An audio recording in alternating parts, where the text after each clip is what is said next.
The night I lost, everything started just like any other after a fight. The lights, the noise, the energy pulsing through the arena. Nothing compared to the rush of victory. My fists still ached from the final round, and the roar of the crowd echoed in my head. I was the middle welterweight champion, and tonight I had defended my title again. People were screaming my name as I raised my arms in triumph, and for a moment, it felt like nothing could touch me. But beneath the surface, I could feel it. The guilt gnawing at me, the weight of secrets I'd been carrying. I tried to bury it under the adrenaline, under the fame, the attention, the women who threw themselves at me, hoping that each win would erase the reality I refused to face. But the truth is, no championship belt could cover the cracks in my life. I remember walking back to the locker room, the congratulations from trainers, the interviews. My phone buzzed in my hand, and I didn't even need to look to know it was her, Megan, my wife. She was always the first to text after a fight, even though she couldn't bear to watch them live. She hated seeing me get hit, but she supported my dream, my career. She was always there, waiting for me to come home, always telling me she was proud of me no matter what.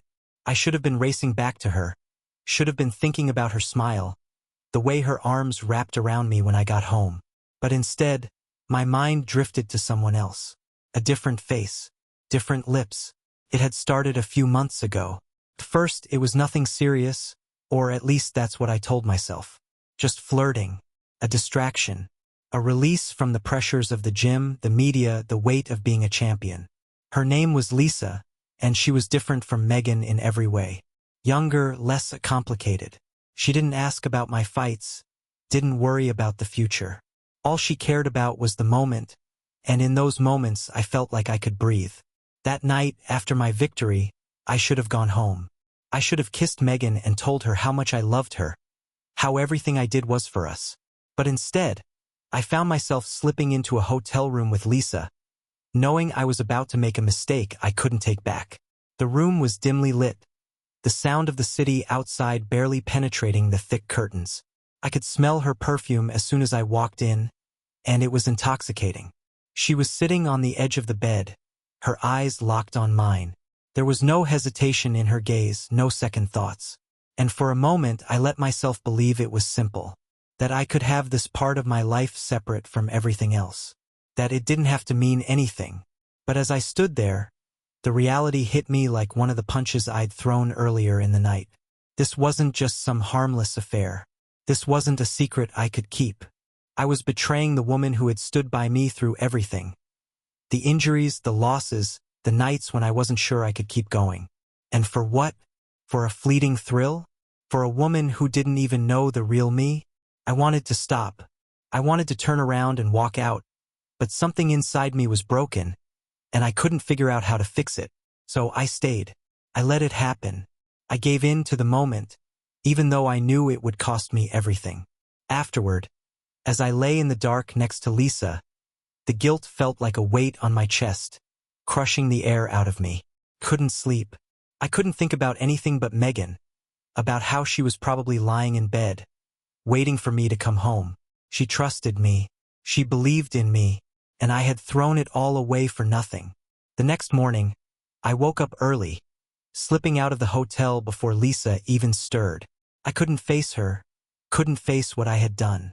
As I walked out into the cold morning air, the city felt empty, the buzz of victory long gone. All that was left was the hollow feeling in my chest, and the sickening realization that I had destroyed the one thing that really mattered. I drove home in silence, my hands gripping the steering wheel so tight my knuckles turned white. I didn't know what I was going to say to Megan. I didn't know if I could even look her in the eyes after what I had done. But I knew one thing for sure. I had crossed a line, and there was no going back. When I walked through the door, the house was quiet. Megan was in the kitchen, making coffee like she did every morning, her back to me. I stood there for a moment, watching her, my heart pounding in my chest. She turned around, a smile on her face, and for a second, I thought maybe I could pretend. Maybe I could lie to her, keep the truth buried deep inside. But as soon as our eyes met, I knew she could see it. She always knew when something was wrong. The smile faded from her lips, and she set down the coffee cup, her eyes searching mine. "What's wrong?" she asked, her voice soft, but I could hear the worry in it. Did something happen? I wanted to tell her it was nothing. I wanted to wrap my arms around her and pretend everything was fine. But the words wouldn't come. I couldn't lie to her. Not anymore. "Megan?" My voice cracked, and I felt my throat tighten. "I messed up." Her face changed, confusion turning to fear. "What do you mean?" Couldn't look at her. My eyes dropped to the floor, and I swallowed hard, trying to find the strength to say the words. "I slept with someone else." The silence that followed was unbearable. I could feel the air between us shift, like a chasm opening up that I could never cross. When I finally looked up, Megan's face was pale, her eyes wide with shock, pain, betrayal. "You what?" Her voice was barely a whisper, as if she couldn't even believe what she was hearing. "I'm so sorry," I choked out, but the words felt hollow, meaningless. Nothing I said could change what I had done. For a long time, she didn't say anything. She just stood there, staring at me like she didn't recognize the man in front of her anymore. And maybe she didn't. Maybe I wasn't the man she thought I was. Finally, she spoke, her voice trembling. "How could you do this? After everything? After all we've been through?" I didn't have an answer. I didn't have an excuse. All I had was regret, and it was too late for that. Megan's words echoed in my mind, bouncing around like a bad dream I couldn't wake up from. The way her voice broke, the way her face twisted in disbelief, it was like taking a punch to the gut, one I couldn't shake off no matter how hard I tried. I had stood in front of the toughest fighters in the world, taken their best shots, and come out victorious. But nothing, absolutely nothing, compared to the pain I felt standing there, watching the woman I loved realize that I had betrayed her in the worst way possible. "I don't know what to say," I whispered, my voice barely audible. I felt like the words were stuck in my throat, each one scratching as it made its way out. "I'm so sorry, Megan. I'm so damn sorry." She took a step back, her arms wrapping around her body like she was trying to hold herself together. The tears welled up in her eyes, but she blinked them away, trying to stay strong, trying not to break in front of me. I hated myself in that moment more than I ever thought possible. "Why?" she finally asked, her voice shaking. "Why would you do this to me? To us?" I didn't have an answer. Or maybe I did, but nothing that would make any sense, nothing that would justify what I had done. I could talk about the pressure, the stress, the temptation that came with fame and success. I could say it was the adrenaline, the feeling of being invincible, of thinking I could have it all. But none of that mattered. None of it was an excuse. I had made a choice, a selfish, destructive choice. "I don't know," I said, my voice barely above a whisper. "I wasn't thinking. I don't know, Megan." She stared at me, her eyes burning into mine, searching for something. Some reason, some explanation that would make it hurt less. But there wasn't one. There was nothing I could say that would make this better, that would make it go away. "How long?" she asked, her voice so small, like she was afraid of the answer. I felt my heart sink even lower. "A few months," I admitted, my chest tightening with the weight of the truth. Her face crumpled, and she turned away from me, pressing her hands to her face as if she could physically hold back the sobs that were threatening to break free. I could hear her breathing, shaky and uneven, and it was like a knife twisting in my gut. "Megan, please," I started, stepping toward her. But she held up a hand, stopping me in my tracks. "Don't," she said, her voice hard now, a sharp contrast to the vulnerability she had shown just moments ago. "Don't you dare come near me." I froze, the distance between us suddenly feeling like an uncrossable chasm. I wanted to hold her, to tell her that I'd fix this, that I'd do anything to make it right. But I knew that was a lie. I had already shattered the trust between us, and no amount of apologies could put it back together. For a long time, the only sound in the room was her quiet sobs, muffled as she pressed her hands to her face. I just stood there, helpless, hating myself for the pain I had caused, for being the man who broke the heart of the one person who had always believed in me. Finally, She dropped her hands and turned to face me, her eyes red and swollen from crying. There was a coldness there now, a distance that hadn't been there before. She wasn't just hurt. She was angry, and I knew that anger was aimed squarely at me. "You need to leave," she said, her voice low but steady. "I can't look at you right now. Megan, please, just let me explain." "There's nothing to explain." She cut me off, her voice rising with frustration. "You cheated on me. You lied to me. You broke every promise you ever made. What's left to say?" I opened my mouth to speak, but the words wouldn't come. She was right. I had nothing left. No defense, no justification. I had made my bed, and now I had to lie in it. Without another word, I turned and walked out of the kitchen, out of the house we had built together, the home that now felt like a tomb for everything I had destroyed. As I stepped outside, the cold air hit me, but it didn't make me feel any more awake or alive. I felt numb, like I was walking through a nightmare that wouldn't end. I sat in my car for a while, staring at the steering wheel, trying to make sense of what had just happened. But there was no making sense of it. I had ruined everything. The victory from last night felt meaningless now, just another fight in a long string of wins that couldn't fill the void inside me. The belt, the fame, the money, none of it mattered without her. I drove aimlessly for hours, not knowing where to go, what to do. My phone buzzed a few times, but I ignored it. I knew it wasn't Megan. She wasn't going to call me, wasn't going to text me. Not after what I had done. I was on my own now, and the loneliness was suffocating.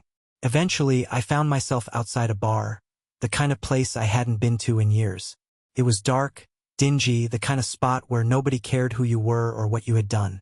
I walked in, hoping to drown my guilt in alcohol, to forget for just a little while. But no matter how many drinks I had, the weight of what I'd done hung over me like a shadow I couldn't shake. As I sat there, staring into my glass, the reality of what I had lost hit me all over again. Megan wasn't just my wife. She was my anchor, the one who had kept me grounded through all the ups and downs of my career. And now I had thrown it all away for what? A few nights of empty pleasure with a woman who didn't even know me, who didn't care about me the way Megan did. I finished my drink and ordered another, but I knew it wouldn't help. The alcohol wasn't strong enough to erase the mistakes I had made, the damage I had done. Nothing was.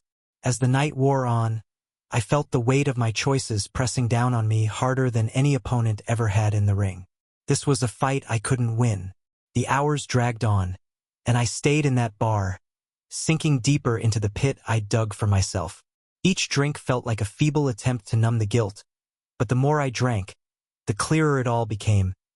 Every regret, every wrong decision, every moment I'd betrayed Megan flashed through my mind like a replay of a fight I had no chance of winning. People came and went, and soon the bar grew emptier. Nobody recognized me here, and even if they did, they didn't care. That was the whole point, wasn't it? I didn't want anyone to care about me right now because I didn't deserve it. The bartender glanced over a few times, but he didn't say much, just kept refilling my glass. As if he could see I was a man trying to outrun his demons. But there was no escaping what I'd done. Not really. Eventually, I stumbled out of the bar, my head spinning, but the buzz I'd been chasing never fully hit. I was drunk, sure, but the pain was still sharp, cutting through the haze like a knife. My phone buzzed again, and this time, I fumbled to grab it from my pocket. Part of me hoped, no, prayed it was Megan. That maybe, just maybe, she'd want to talk, that she could forgive me, or at least that I could explain myself. But it wasn't Megan. It was Lisa. "Hey, you disappeared. Where are you?" My stomach twisted, and I nearly dropped the phone. Her message was short, casual, like we were just continuing a normal conversation. Like nothing had happened. Like I hadn't just destroyed my life, my marriage, for something as empty as a few stolen nights with her. I didn't respond. Couldn't. Just looking at her name made me feel sick. How had I let this happen? How had I let it get this far? The streets were quiet as I wandered, aimless. The city lights blurred around me, and I felt like I was moving through a fog. I knew I couldn't go back to the bar, couldn't go back to Lisa, and sure as hell couldn't go home to Megan, not now. So where did that leave me? Nowhere. I was stuck, suspended in a purgatory of my own making, and there was no escape. I eventually found myself in front of a cheap motel, the kind of place where nobody asks questions. The neon sign flickered, casting a dull, sickly light over the parking lot. I didn't even think twice. I just walked in, slurring my way through a quick check-in before collapsing onto the bed in a room that smelled like cigarettes and stale air. The walls were thin, and I could hear muffled conversations, someone arguing next door, a TV blaring down the hall. It all felt distant, like background noise to the chaos swirling in my head.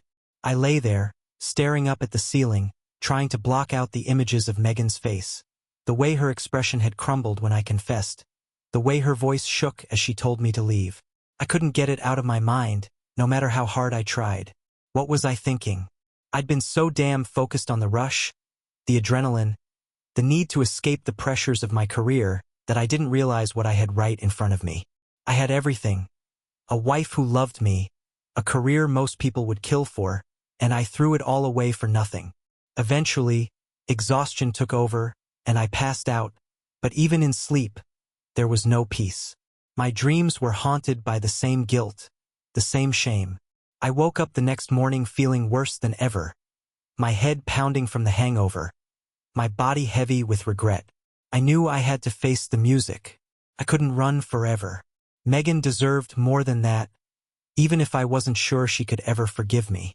When I got back to my car, I sat there for what felt like hours, staring at my phone. There were no new messages from Megan, no missed calls, just silence, and that silence was deafening. I finally mustered the courage to drive home, not knowing what I'd find when I got there. Would she even be there? Would she still want to see me? Or had she already packed up her things and left? The thought of her leaving twisted my insides, but I couldn't blame her if she did. The drive felt longer than it ever had, every mile dragging on, each turn a reminder of the mess I'd made. When I finally pulled up to our house, my heart sank. The house looked the same, like nothing had changed, but I knew everything was different now. There was no going back to the way things were. I stepped out of the car, my legs feeling like lead, and walked up to the front door. My hand shook as I reached for the handle, but I hesitated. What was I expecting? For her to be waiting for me, arms open, ready to forgive? I knew that wasn't going to happen. Not yet, maybe not ever. Still, I had to try. When I opened the door, the silence hit me like a freight train.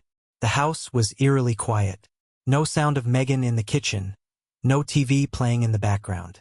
I walked in slowly, my eyes scanning the living room, looking for any sign of her. But it was empty. I called out her name, but there was no answer. That's when I noticed her suitcase by the door. My heart dropped. She was leaving. She really was leaving. I stood there, frozen, as I heard her footsteps behind me. I turned, and there she was, standing in the hallway, her eyes red and puffy from crying. She looked at me, and the distance between us felt even greater than it had the night before. Megan, I started, my voice breaking. Please, let's talk. She shook her head, her expression hardening. There's nothing left to say, Jake. Hearing my name on her lips hurt more than I could put into words. She had always said it with so much love, so much warmth. But now it felt cold, distant. Megan, please don't go. I know I messed up. I know I hurt you. But I love you. I need you. We can fix this. No, Jake, she interrupted, her voice firm but trembling. You don't get to decide that. You don't get to stand there and act like this is something we can just fix. I felt my throat tighten, my chest heavy with panic. I'll do anything. I'll go to therapy. I'll quit boxing if that's what it takes. Stop. Her voice was sharp now, cutting through my words. Do you even hear yourself? You're just trying to fix this so you don't have to feel guilty anymore. This isn't about what you need, Jake. It's about what I need. And right now, I need space. I need time. Her words hit me like a punch to the gut, and I felt the wind leave my lungs. She was right. I had been so focused on my own guilt, my own need to make things right, that I hadn't stopped to think about what she needed, about how deeply I had hurt her. I'm sorry, I whispered, my voice barely audible. She nodded, but there was no forgiveness in her eyes, just pain. I know you are, but sorry isn't enough. She walked past me, grabbing the handle of her suitcase. I watched her, every step she took feeling like another nail in the coffin of our relationship. Where are you going? I asked, my voice weak, desperate. To my sister's, she replied, her back still to me. I don't know for how long. I can't be here right now. I wanted to stop her, to beg her to stay, but I knew I couldn't. I had done enough damage. She needed time, and I had to give it to her, even though the thought of her leaving tore me apart. As she reached the door, she turned back to look at me one last time. There was a sadness in her eyes, a deep, aching sorrow that made me feel like the worst person in the world. I loved you, Jake, she said softly. I still do, but I don't know if that's enough anymore. And with that, she was gone. The door closed behind her, and the silence that followed was deafening. I stood there, staring at the empty space where she had been, the reality of what I had done crashing down on me like a tidal wave. I had lost her, and I didn't know if I'd ever get her back. The door clicked shut, and the hollow sound reverberated through the house like a bell tolling the end of something I couldn't grasp yet. Something deeper than just a marriage falling apart. It felt like my entire world had collapsed in a single moment, and there was nothing left to hold on to. I stood there in the silence, staring at the door as if Megan might come back, as if she'd turn around, burst back in and tell me it wasn't over, that she was willing to fight for us. But she didn't. She was gone, and the weight of that realization settled into my chest like a stone. I don't know how long I stood there. Minutes, maybe hours. It was like time had stopped, but everything around me kept moving. The clock on the wall ticked away, each second mocking me for the life I'd thrown away. The room felt colder, emptier. Without her, the house was just a shell. A place that had once been filled with warmth and love, but was now nothing more than four walls holding the shattered pieces of our life together. I stumbled back toward the couch and collapsed onto it, my head sinking into my hands. Every inch of me ached, but the pain wasn't physical. It was deeper, more suffocating. The memories came flooding back, relentless and cruel. Our wedding day, when Megan smiled at me like I was the only man in the world. The nights we stayed up late talking about the future, the dreams we had, the kids we wanted to have someday. Every moment of our life together played on a loop in my mind, reminding me of everything I'd lost. My phone buzzed again, snapping me out of my thoughts. I glanced at it, hoping against hope that it was Megan. Maybe she'd changed her mind. Maybe she wasn't ready to give up yet. But the name on the screen wasn't hers. It was Lisa, again. I didn't even bother opening the message. My hand clenched around the phone, the muscles in my arm tensing as I resisted the urge to throw it across the room. I couldn't deal with her right now, couldn't face the reminder of what I'd done, of how easily I'd let myself fall into something that had no meaning, no future. All it had done was destroy everything that mattered to me. I stood up, pacing the room, the walls feeling like they were closing in on me. My mind was racing, trying to figure out what to do next, but there were no answers, no quick fixes. Megan was gone, and for the first time in years, I was completely alone. Not just physically, but emotionally. I had no one to turn to, no one to confide in. I'd driven away the one person who had always been there for me, and I didn't even know if I could begin to make things right. I thought about calling my trainer, maybe even my agent, but what would I say? That I'd screwed up my personal life so badly that I didn't know how to keep going? That I had destroyed the most important relationship in my life for something fleeting and meaningless? It wasn't like I could just step back into the ring and punch my way out of this one. This wasn't a fight I could win with strength or skill. This was a battle I didn't even know how to start. The hours dragged on, and as the afternoon light began to fade, I realized I couldn't stay in the house any longer. Every corner, every piece of furniture reminded me of Megan, of us. The life we had built together felt like it was mocking me now, reminding me of how easily I had shattered it all. I needed air. I needed space to think, to figure out what the hell I was going to do next. I grabbed my jacket and headed for the door, unsure of where I was going, but knowing I couldn't stay there. As I stepped outside, the cool evening air hit me, a welcome distraction from the storm raging in my head. I walked aimlessly through the neighborhood, past houses that all looked the same but weren't. Families inside were sitting down to dinner, couples were sharing quiet moments, kids were playing in the yards. And here I was, the man who had it all, now walking the streets alone, trying to piece together the wreckage of his life. Eventually, I ended up at a park Megan and I used to visit sometimes. It was quiet now, almost deserted, the swings swaying gently in the breeze, the trees rustling softly. I sat down on a bench, staring out at the empty playground, my thoughts a tangled mess. I had never been good at talking about my feelings, at opening up about what was going on inside my head. Not with Megan, not with anyone. Boxing had always been my outlet. When things got tough, I threw myself into training, into the ring. I let the fight consume me because it was easier than facing the real problems in my life. But now there was no fight to prepare for, no opponent to hit. The only fight that mattered was the one I had already lost, the fight for my marriage. I pulled out my phone, staring at Megan's name in my contacts. My thumb hovered over the call button, but I hesitated. What would I even say? Would she answer? Did she even want to hear from me?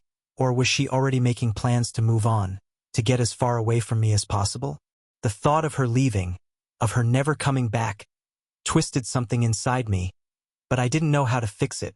Finally, I typed out a message, my fingers shaking as I hit send. I know you don't want to talk right now, but I just need you to know how sorry I am. I'll give you the space you need, but I can't lose you, Megan. I love you. Please don't give up on us.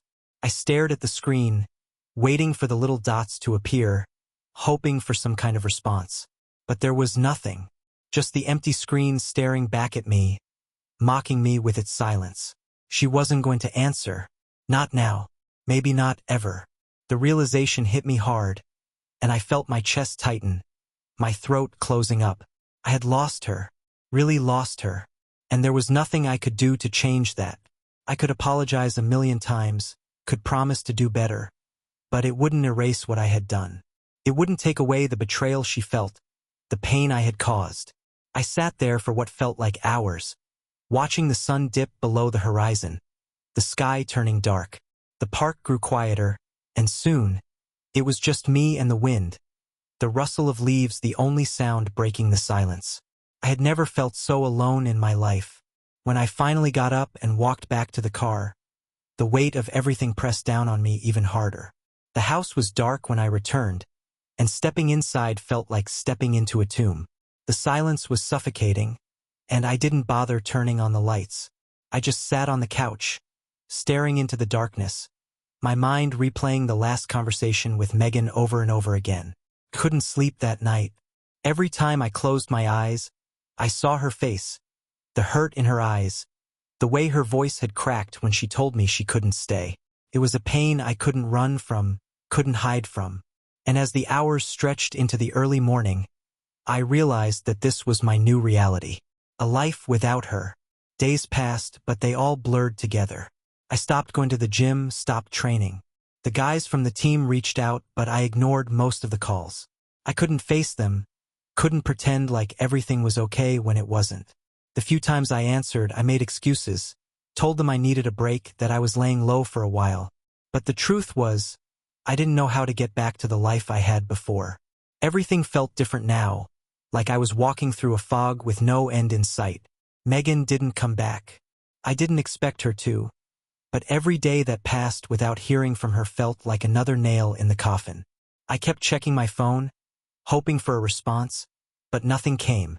I thought about going to her sister's house, about begging her to talk to me, but I knew that would only make things worse. She needed time. I had to respect that, even though every minute apart felt like torture. One day, after nearly a week of silence, I got a text from Lisa. "Can we talk?" Just seeing her name made my stomach turn. I hadn't spoken to her since that night, hadn't even thought about her. Really, it was like everything we'd done, everything we'd been, was nothing more than a bad dream, a mistake I wished I could erase. I didn't want to talk to her.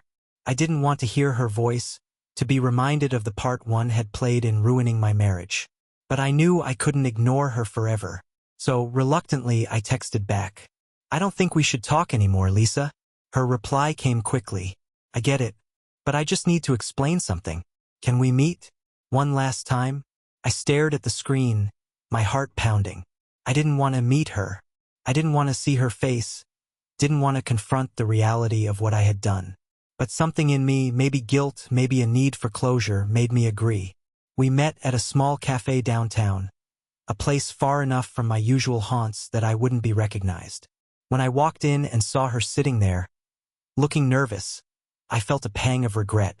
She wasn't the person I had thought she was, but then again, neither was I. She looked up when I approached, her eyes searching mine for something. Maybe forgiveness, maybe understanding. I didn't know what she expected, but I had nothing left to give. "Jake," she started, her voice soft, almost apologetic. "I just wanted to say, I didn't mean for any of this to happen. I never wanted to cause problems between you and Megan." I sat down across from her, my hands clenched in my lap. "It's not just your fault, Lisa. It's mine. I made the choice." She nodded, looking down at her coffee. "I know, but I never thought it would get this far. I never thought you'd—" She trailed off, biting her lip. "I just want you to know I'm sorry." I didn't say anything for a moment, letting the words hang in the air. Sorry. We were both sorry, but sorry didn't change anything. "It's over," I said finally, my voice firm. "Whatever this was, it's done. I can't do this anymore." She nodded again, but I could see the hurt in her eyes. She wasn't used to hearing no, to being rejected. But this wasn't about her. This was about me, about Megan, about the mess I had made of my life. "I understand," she whispered, her voice barely audible. I'm sorry, Jake, for everything." With that, I stood up and walked out of the cafe without looking back. There was nothing left to say. Lisa was part of my past now, a chapter one needed to close for good. But as I walked away, the weight of my mistakes still pressed down on me. And I knew, no matter what I did, the damage was already done. I left the cafe that day feeling hollow, as if walking away from Lisa had closed one door but opened another, one that led straight into the depths of my own guilt. The further I got from her, the more I realized just how much damage had already been done. Even though I had cut her out, the consequences of what I'd done couldn't be erased. I'd betrayed Megan, broken her trust, and I wasn't sure there was a way back from that. The days turned into weeks, and Megan still hadn't contacted me. The house felt like a ghost town. Every corner a painful reminder of the life we used to have together. Her empty closet, her side of the bed cold and untouched. Every night I'd lie awake, staring at the ceiling, waiting for some kind of answer to come to me, but it never did. I'd reach out every couple of days, sending her a message, asking her how she was, telling her I was still here, still waiting, but the only response was silence. I tried to respect her need for space, tried to give her the time she asked for, but every day without her felt like another step further away from the life we had built. I was losing her, and I didn't know how to stop it. It was around the third week when I finally started going back to the gym. I thought getting back into training would help, that the routine might bring me some sense of control, some way to channel all the anger and frustration I had swirling inside me. But it didn't. I couldn't focus. Every punch I threw felt weaker than the last, my body moving out of habit more than determination. My trainer, Derek, noticed immediately. He knew something was off, but he didn't push me. He just kept glancing at me during drills, his eyes narrowing like he was waiting for me to say something, to explain what was going on. I kept my head down, kept my mouth shut. There was no way I could tell him about Megan, about Lisa, about everything. Derek had been with me from the beginning, watched me rise from an unknown kid to a world champion. He'd been like a father to me, always pushing me to be better, to dig deeper. But this wasn't something I could fight my way through. There was no amount of training, no level of physical conditioning that could fix the mess I had made. One day, after a particularly brutal training session where I could barely keep up, Derek pulled me aside. He didn't say anything at first, just looked at me, his arms crossed, his face etched with concern. "What's going on, Jake?" he finally asked, his voice low but firm. I wiped the sweat from my forehead, avoiding his gaze. I'm tired, man. That's all." "Bullshit," he said, not missing a beat. "You've been off for weeks. Your head's not in the game. You're not training like a champion. You're training like someone who's already been beaten." His words hit harder than any punch I'd taken in the ring, but I couldn't deny it. I was beaten, not by an opponent but by my own choices. "Look, I know something's wrong," Derek continued, his tone softening. "You don't have to tell me if you don't want to, but you need to figure it out. Otherwise, you're going to lose more than just a fight." I nodded, my throat tight with the weight of everything I was holding inside. Derek patted my shoulder, a silent gesture of understanding, before he walked away, leaving me standing there alone in the gym. He was right. I wasn't just losing Megan, I was losing myself. The weeks stretched on, and every day without Megan felt like another piece of me was slipping away. I stopped training again, stopped answering calls from friends and team members. I didn't want to talk to anyone. What could I say? That I was a mess? That I was the reason my marriage was falling apart? The nights were the worst. Lying in our bed, alone, the silence of the house deafening. I'd stare at the ceiling for hours, my mind replaying the moments with Megan, her laughter, her smile, the way she used to curl up next to me when she was cold. I missed her. I missed her more than I ever thought possible. And yet I didn't know how to fix what I had broken. I was haunted by the memory of her leaving, the sound of the door closing behind her, the finality of it all. But as much as I wanted to fix things, I was terrified. What if she didn't want to come back? What if I had destroyed too much for her to ever forgive me?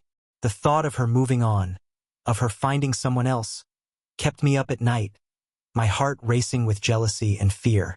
I'd check her social media obsessively, looking for signs of her life without me, but she hadn't posted anything. It was like she had disappeared, leaving me in limbo, not knowing if I had lost her for good or if there was still a chance. And then one day, after almost a month of silence, I got a text. It was from Megan. "Can we meet?" My heart stopped when I saw her name flash on my screen. I stared at the message, barely able to breathe. She wanted to meet. After all this time, she was finally reaching out. I typed back a quick response, my fingers trembling. "Of course." "Where?" She suggested a small cafe downtown, one we used to go to when we first started dating. The nostalgia of it wasn't lost on me. Maybe this was a good sign. Maybe she wanted to talk, to hear me out. Maybe there was still hope. The hours leading up to that meeting felt like an eternity. My heart pounded in my chest, my mind racing with all the things I wanted to say. I rehearsed them over and over in my head, trying to find the right words, the ones that would make her understand how sorry I was, how much I loved her, how I'd do anything to make things right. I didn't sleep the night before.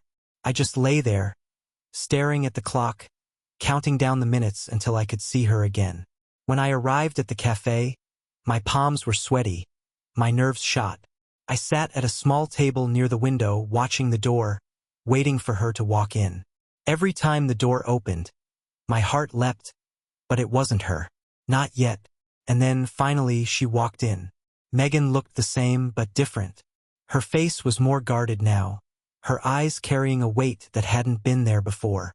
She looked beautiful, as always, but there was a distance in her that I didn't recognize, a coldness that made my chest tighten with fear. She saw me and gave a small nod before walking over to the table and sitting down across from me. For a moment, neither of us said anything. The silence between us was heavy, filled with everything we weren't saying, everything we were both too afraid to admit. "I wasn't sure if you'd come," I finally said, my voice quieter than I intended. She looked down at her hands, fidgeting with the edge of her sleeve. "I almost didn't." That hit harder than I expected, but I swallowed the lump in my throat and nodded. "I'm glad you did." She didn't respond, just kept looking down, her expression unreadable. I waited for her to say something, to tell me why she had agreed to meet. But when she didn't, I took a deep breath and spoke. "Megan, I'm so sorry. I know I've said it 100 times, but I don't know what else to say. I messed up. I hurt you, and I'll regret that for the rest of my life. I'll do anything to make it right. Just tell me what to do, and I'll do it. She looked up then, her eyes meeting mine, and for the first time since she had left, I saw a glimmer of the woman I had fallen in love with. But there was something else there too, something colder, more detached. I don't know if there's anything you can do, Jake, she said softly. That's why I wanted to meet. I needed to see you, to talk to you, because I don't know if we can fix this. Her words were like a punch to the gut. I felt the air leave my lungs, but I forced myself to stay calm, to listen. I've been thinking a lot, and I'm not sure I can ever trust you again, she continued, her voice shaky but firm. You broke something in me, Jake, something that I'm not sure I can get back. And it's not just about the affair. It's about how you lied, how you kept it from me, how you let me believe everything was fine while you were with someone else. I know, I whispered, my throat tight. I know I screwed up, but Megan, I love you. I've never stopped loving you.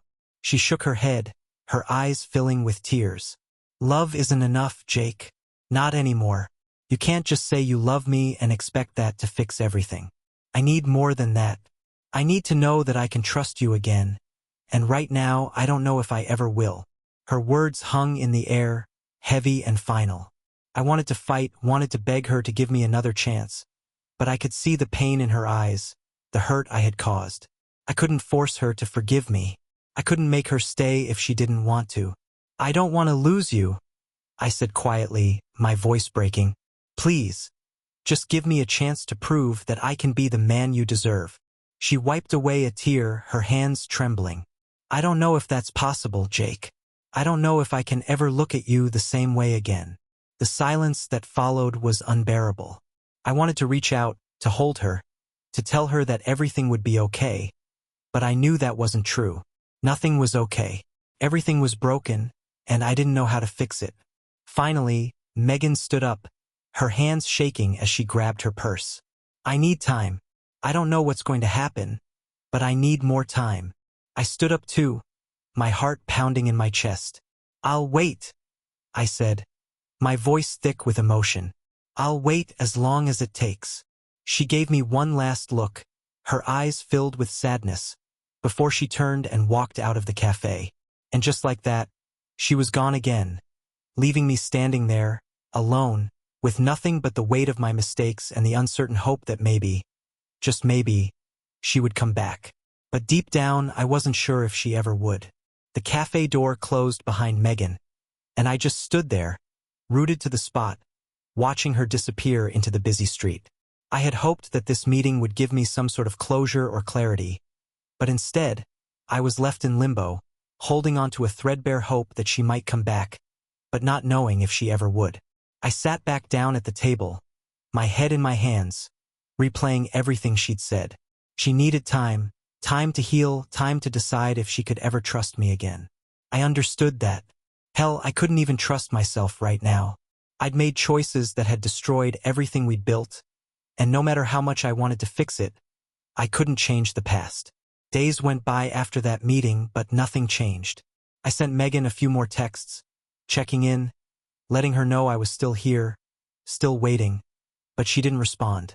It felt like I was living in a state of constant suspense, caught between wanting to fight for her and knowing that the fight might already be over. I returned to the gym, tried to get back into training, but my heart wasn't in it. Derek noticed, as did the rest of the team, but I couldn't bring myself to explain. I trained out of habit, going through the motions, hoping that somehow the physical exhaustion would numb the emotional pain, but it didn't. Every punch I threw, every bead of sweat that dripped down my face, reminded me of how hollow everything felt without Megan by my side. One evening, about 2 months after our meeting at the cafe, I was sitting in my car outside the gym, trying to summon the energy to go inside, when my phone buzzed. My heart leapt as I saw Megan's name flash across the screen. My hands shook as I opened the message. Can we talk? That one simple question filled me with equal parts hope and dread. What did she want to talk about? Had she made a decision? Was this the end? Or was she finally ready to give us another chance? I didn't know, but I had to find out. I texted back quickly, agreeing to meet at her sister's place later that evening. The drive to her sister's house felt like the longest of my life. My mind was racing, running through every possible scenario. What if she wanted to tell me she was filing for divorce? What if she'd already moved on? Or, what if there was still a chance, however small, that we could rebuild what we had? When I pulled up to the house, my hands were sweaty, my nerves shot.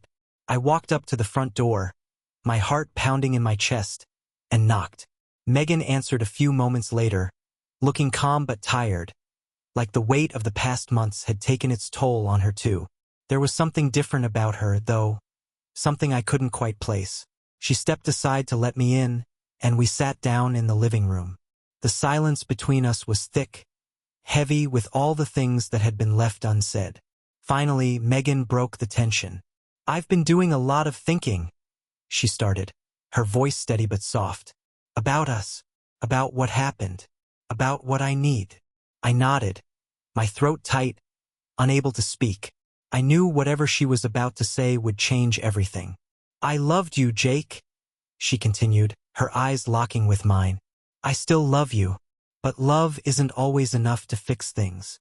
The knot in my chest tightened, and I felt my breath catch. This was it, the moment I had feared was coming. She wasn't here to give me a second chance. She was here to end things. "I've thought about this for a long time," she said, her voice trembling slightly. "And I realized I deserve more than this. More than the lies, the betrayal, the pain. I deserve someone who values me. Someone who won't make me question whether I'm enough. And I don't think that person is you anymore."